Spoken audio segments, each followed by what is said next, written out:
Hunting season is upon us, and if you've got deer in your sights, you may want to be cautious. Experts have identified cases of chronic wasting disease in Mississippi deer. The most recent case in Pontotoc County. Our Quentin Smith joins us live in the studio with more on what hunters need to know. Hey, Quentin. Yeah, Scott. Chronic wasting disease, or CWD, is a brain condition that affects several species of deer, including elk, white-tailed deer, and mule deer. The deadly disease causes the animals to have movement problems and lose weight. Now that 2 cases have been found, state agencies are now on a mission to prevent the infection from spreading to other animals throughout the state. Chronic wasting disease. It's a contagious brain disease found in deer that causes small lesions on the brain of infected animals.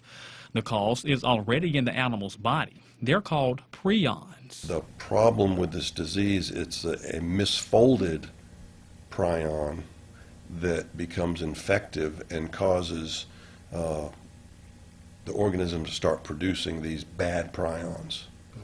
And so when an animal is sick, they shed these bad prions, and then that's how another deer gets it from a sick deer's, from saliva or urine, possibly feces. Steve Damaris is a deer specialist at Mississippi State and says once an animal is infected, it usually takes a year or 2 before they start showing signs.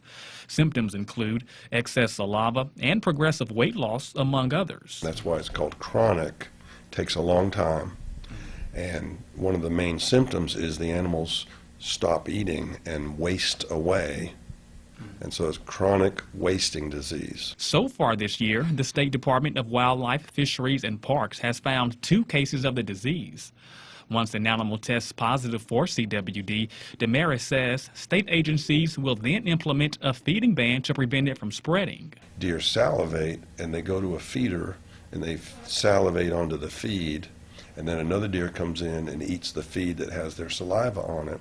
Well, that saliva had misfolded prions in it, which are infectious and can spread the disease to another deer. State wildlife experts have been studying this disease for more than a decade.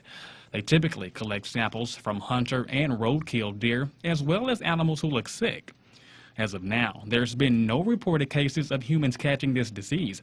However, Damaris recommends not eating any of the deer meat until all of the test results have been returned. Because the testing is done here in Mississippi, it's turned around within 7 to 10 days. So hunters just have to wait and hold off, and then they can check online to see if their animal is in fact negative.